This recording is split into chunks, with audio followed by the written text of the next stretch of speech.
All right. Get those glasses up. It's mummy time. What the fuck's wrong with you? I don't know, man. I haven't been the same since they canceled the Dark Universe.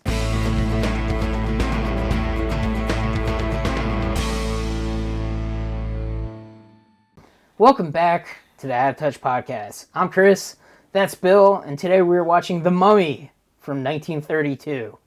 So, Bill, what did you think of The Mummy from 1932? It is nothing like I expected from the first time I saw it.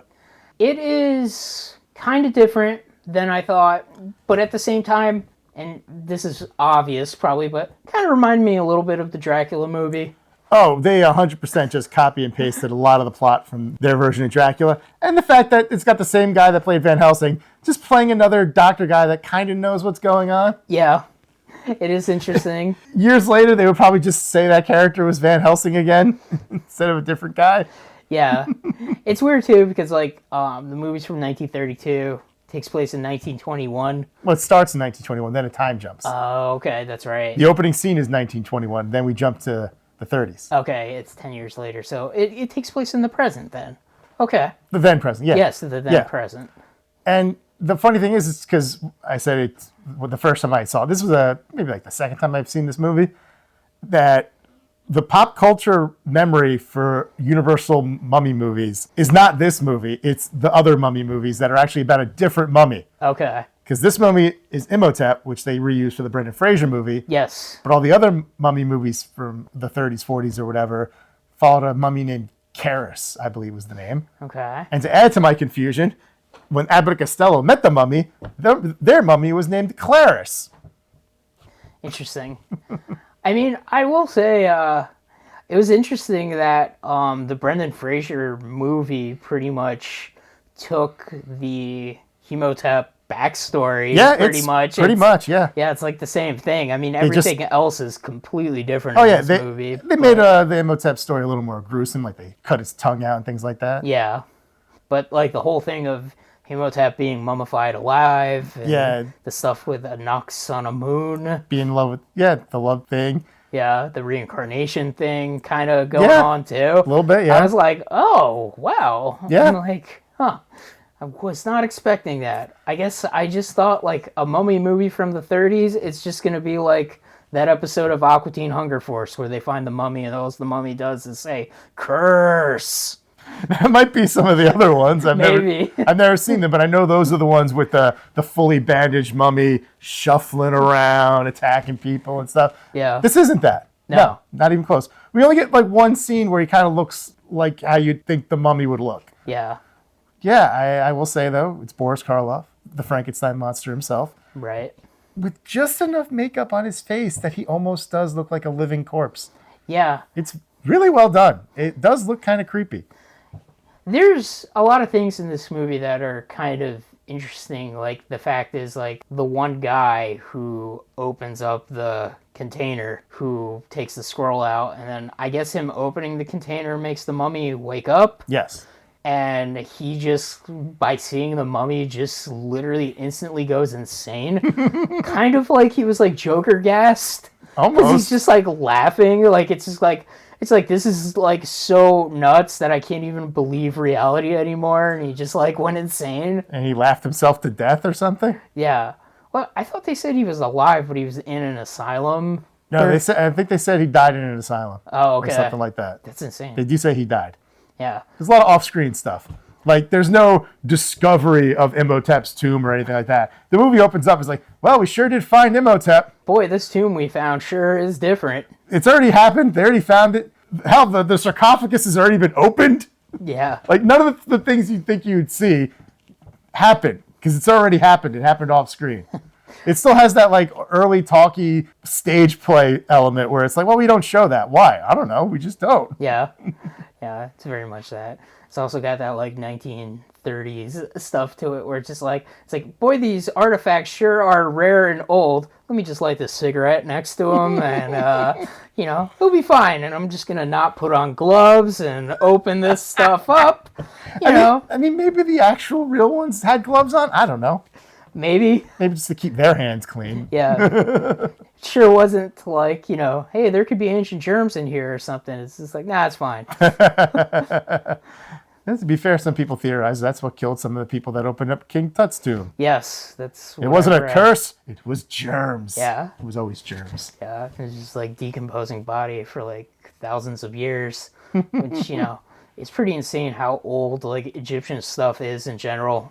But Oh, yeah. yeah, it's interesting because it is like, I guess, that period of time where I don't know if Egypt was like independent or they were still controlled by like England at this point or what, but don't know. like, there's like the whole thing with like the sun and being like, why do we have to like give the stuff to the museum? Like we should be able to keep it. And like, I don't know if it was like the father. It was or the one father. guy. He's just like, we're not here to like get loot. We're here to like understand the past and stuff. Surprisingly modern thinking from Yeah. that guy, where it's like, no, we're not here to steal their history. We're just here to study it. Let Yeah. them keep it in their museum, damn Yeah, it. seriously. Someone writing this movie back then was like, yeah, it's kind of messed up that they're just stealing another culture's history for their museum. Yeah. What the hell? Yeah, but it's interesting, Imhotep, he's a mummy, but I don't know, he like just kind of like posing as a guy, I guess, for like 10 years. And Yeah, and the name he uses, it's the same name as that the good guy that leads that group that opposes Imhotep in the Brendan Fraser movie. Oh, really? Yeah, they just reused that name. That's cool. Yeah. I like that aspect where like people are like, oh, it's good to meet you, and he's like, I do not like to be touched. It's an old Eastern prejudice or whatever he says. But it's really justified the fact that he's got undead hands. Yeah, he's gonna fall apart like Yeah. immediately. I do like when we first see him, the door opens up and he's just standing there. He's so rigid, like a corpse. The body language on Boris Karloff is really good, very creepy. Yeah, He's got a presence to him. he's also like really tall. Yes, he was very tall. Like- he was the Frankenstein monster. Yeah. Of course he was tall. Wasn't like- all lifts. I was just surprised, like he just like towers over a lot of the people in the movie, and it's just like, man, it's a pretty imposing guy. Yeah, the facial makeup, like you said earlier, is really good, especially there's instances where he looks normal, but then like instances where he's kind of like looking more and more undead at points. Yeah. So like it was really well done for the time, for sure. It's kind of like weird seeing this because the Brendan Fraser one's just like full of like action and stuff, and this is like, I don't know, it's like Dracula except it's a mummy instead of Dracula.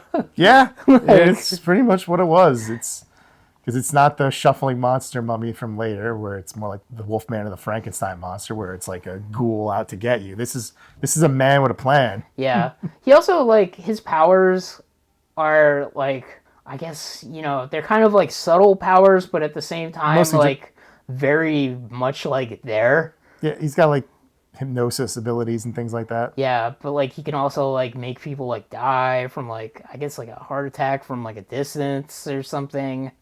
Something like that. Yeah, like he's got his like, I don't know. Or he lifted up his robes and they were like, ah! Oh man, maybe. Shrivel rotted away Wang! Oh jeez. Yeah, it is funny that like this entire movie is him just trying to reincarnate his like dead girlfriend, and then like not succeeding, of course. No, But for a because minute there, I thought he was. he came close, but unfortunately, the spirit of the princess in that lady's body was just like, oh God, this is awful! Yeah. What have you done? What have you become? Like, she's horrified, and then she like unleashes the power of like ISIS or something on him, and he gets killed. Yeah. And then the not Van Helsing and other guy come in and be like, oh shit, well, I guess the movie's over. Good night, everybody. That's kind of how these old time movies like end sometimes. This was one of the most abrupt, though. Yeah. Like, it felt so abrupt.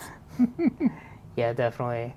It's funny too because like, the movie's in Egypt, but like, most of the movie takes place like inside. Of course. Like, It's an old movie. It's all just sets and sound stages, man. Yeah. They just filmed this in a studio, man. The only on-location footage you get is whatever they had in their archives for stock footage. Yeah. It's funny though because like a lot of the same beats as Dracula. It's just like he has like the servant that he hypnotizes at one point, although Yeah. that servant is not really much of a character. No, he's just it was just the guy. He was like, "You'll do." Yeah. There's like a comment of like He's Nubian or something. I guess his ancient blood made him more susceptible to the hypnosis. Yeah. It's like because your ancestry goes back to ancient Egypt, therefore you could be controlled by him or something. Yeah.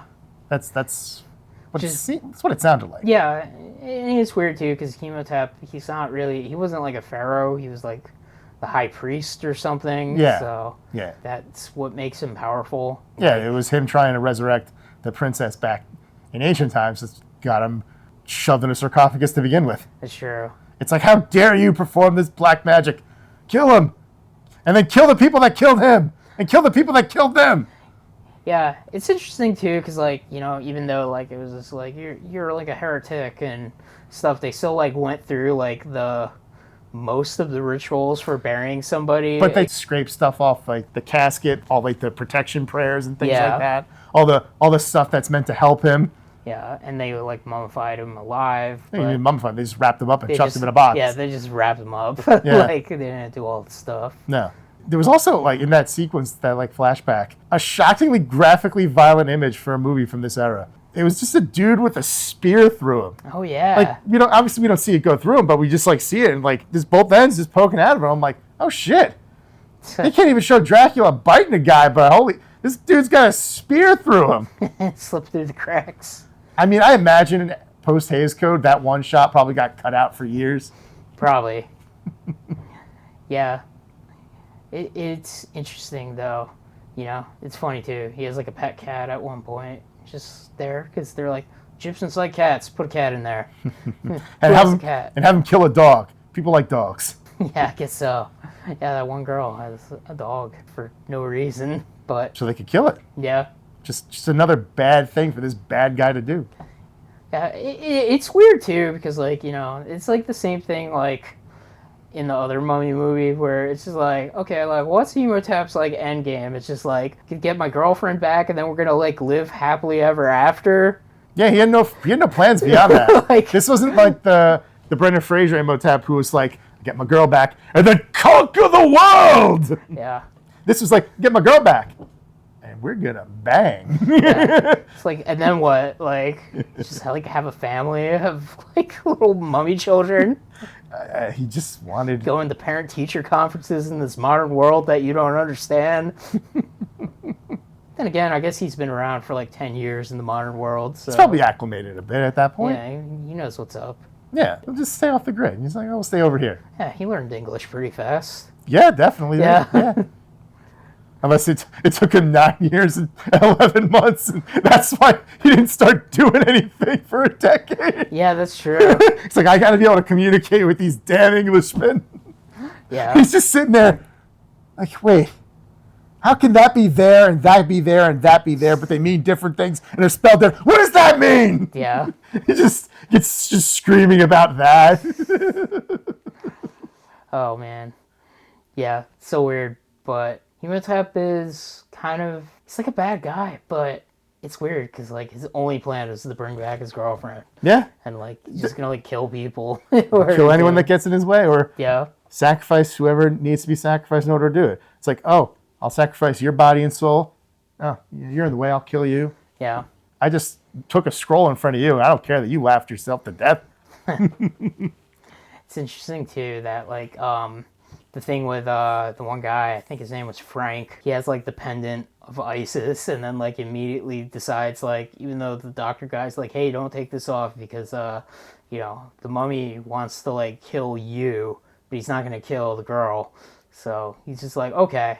And then he takes the pendant off and puts it on the door and then like immediately Imhotep's like, huh, he's available for murder now. Let's do that. He's an idiot. Yeah. It's kind of surprising he didn't like get killed. Well, he's the male lead who has to, I guess, get the girl at the end. Yeah, I guess so. I mean, it is like kind of like, you know, he meets the girl, I think her name's Helen. He immediately is just like, you're the love of my life now. And like... It's like, oh, darling, we've known each other for a day and a half. I love you. Yeah.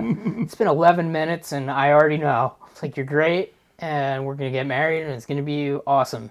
See, at least with like Frankenstein and Dracula, they just had the relationship pre-existing. Yeah. So they didn't have to worry about that. Yeah. The weird sort of like, what's up? I love you forever. Yeah. pretty much. It's how it happened in the 30s, I guess. I couldn't tell you.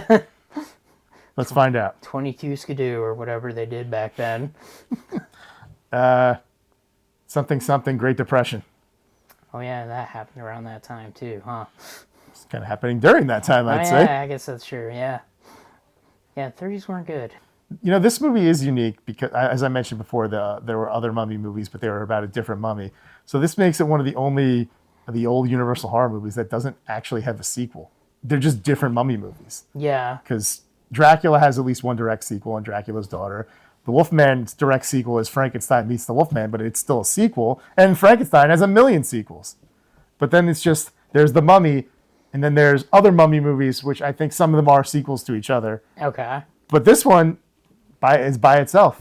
And they don't do Imhotep until the Brendan Fraser one. I don't think so, because I know there was a mummy movies made by Hammer Horror, but I don't think they did Imhotep. I think I read that they did Karis as well. Okay. I'm not 100% sure on that. Interesting. And yeah, Imhotep, played by two dudes across decades. Yeah. Boris Karloff and I don't know the other guy's name. Is it? I don't want to say it because I think I know who it is, but I'm probably wrong. I imagine it's a name I either don't know or because it's complicated or I don't know. Yeah. People only know Brendan Fraser's name. What do you want from me? Yeah. It's like Brendan Fraser. And yeah, that's kind of it. It's funny too, because I wonder if in the Tom Cruise version they did Imhotep, although that was like a lady mummy, so I wonder if she was a Nox on a moon and they flipped it. Nah, I know there's like an Easter egg that kind of connects it to the Brendan Fraser movies because the book from those movies is in that movie as well. Okay. So they might have had the loose idea of we could say they're connected. Yeah, I guess that's another thing that's in common with these two movies, like the Brendan Fraser one and the 1932 one. It's like the Brendan Fraser one, they had the book. This one, it's like a scroll. I forgot. I know the scroll wasn't like the Scroll of the Dead or something, but No, I think it had a different name. yeah. But ancient writings are the key. Yeah, to if you read them, doing the thing that the mummy wants to do. Read the wrong thing, the mummy comes back. Yeah, it is pretty crazy. Overall, The Mummy from 1932, it's different than I thought it was. It's not bad. It is very much like Dracula, which I was just like, okay. And one of these days, I gotta check out some of those other ones just to see what they're like. Yeah. Just out of curiosity, because I've never gotten around to any of those. I don't know. I think maybe they might hew a little closer to what we see in the Brendan Fraser ones. Obviously, with that, not as good because crazy act fun spectacle, but The Mummy is more of a monster that needs to be stopped. Okay. Yeah, he does need to be stopped, but he's just after one person. I don't know. His plan's not that grand. Yeah.